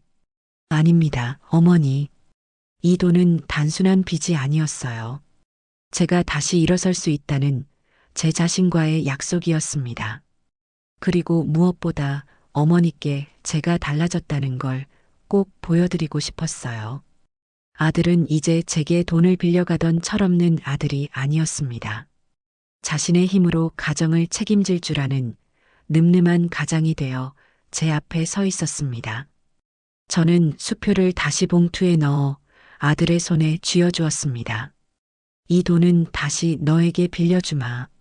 대신 조건이 있다. 이 돈으로 너와 민우가 살 더 넓고 좋은 집을 구하는데 보태 쓰거라. 그리고 언젠가 네가 번 돈으로 이 애미에게 근사한 저녁 한 끼를 사주면 그걸로 이자는 다 퉁친 셈으로 하겠다. 제 말에 아들의 눈시울이 붉어졌습니다. 그는 아무 말 없이 제 손을 꼭 잡았어요. 그 따뜻하고 거친 손의 감촉에서 저는 아들이 앞으로 절대 무너지지 않을 것이라는 강한 믿음을 느낄 수 있었습니다. 그날 오후 아들과 손주가 돌아가고 난 뒤 저는 홀로 거실에 앉아 차를 마시고 있었습니다. 그때 시장에서 함께 장사를 했던 오랜 친구에게서 전화가 걸려왔어요. 한참 동안 안부를 묻고 시시콜콜한 이야기를 나누던 중 친구가 조심스럽게 입을 열었습니다. 정아야, 혹시나 해서 너한테 알려주는 건데, 네 전 며느리 소식 들었니? 그 이름이 나오자 제 심장이 순간 덜컥 내려앉았습니다. 평온했던 제 마음에 작은 돌멩이 하나가 던져진 기분이었어요. 아니, 그 애가 어떻게 지내는데? 얼마 전에 신문에 작게 났더라. 상습 사기 혐의로 구속됐다고. 너희 집에서 쫓겨나고 나서도 정신 못 차리고 여기저기서 비슷한 수법으로 돈을 뜯어내다가 결국 여러 사람한테 단체로 고소를 당한 모양이야. 그때 너랑 짜고 쳤다던 그 사채업자 놈도 같이 잡혀 들어갔다더라. 아주 꼴이 좋아. 친구의 말을 듣는 제 마음은 이상하리만치 고요했습니다. 통쾌하다거나 기쁘다는 생각은 들지 않았어요. 그저 그럴 줄 알았다는 씁쓸한 체념 같은 감정이 밀려올 뿐이었습니다. 사람은 쉽게 변하지 않는다는 옛말이 하나도 틀리지 않았던 겁니다. 잘 됐네. 죄 지은 사람은 벌 받아야지. 저는 애써 담담하게 대답했습니다.